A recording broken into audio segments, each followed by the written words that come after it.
दफन कर दी गई यूपी के कई सफेद पोशों की काली कहानियां।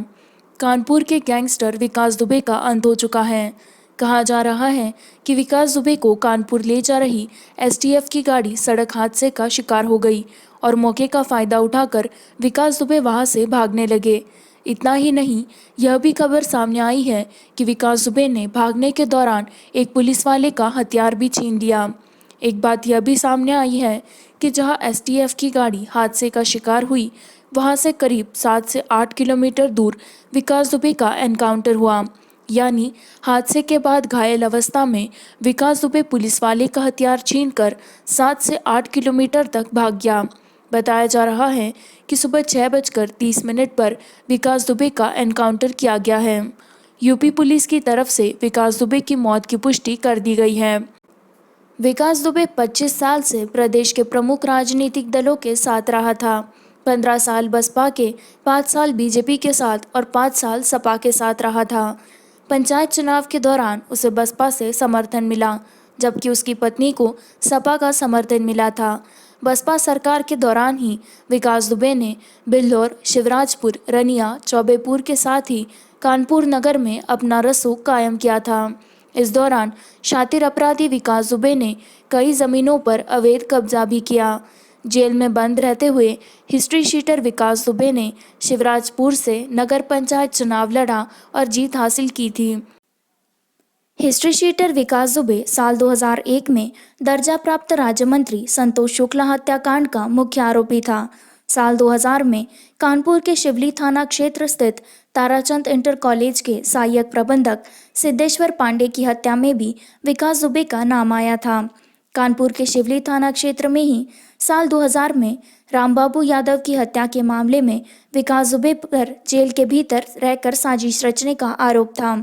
साल 2004 में काबिल व्यवसायी दिनेश दुबे की हत्या के मामले में भी विकास आरोपी था। 2001 में कानपुर देहात के शिवली थाने के अंदर घुसकर इंस्पेक्टर रूम में बैठे तत्कालीन श्रम संविदा बोर्ड के चेयरमैन, राज्य मंत्री का दर्जा प्राप्त बीजेपी नेता संतोष शुक्ल को गोलियों से भून दिया था। कोई गवाह न मिलने के कारण केस से बरी हो गया था।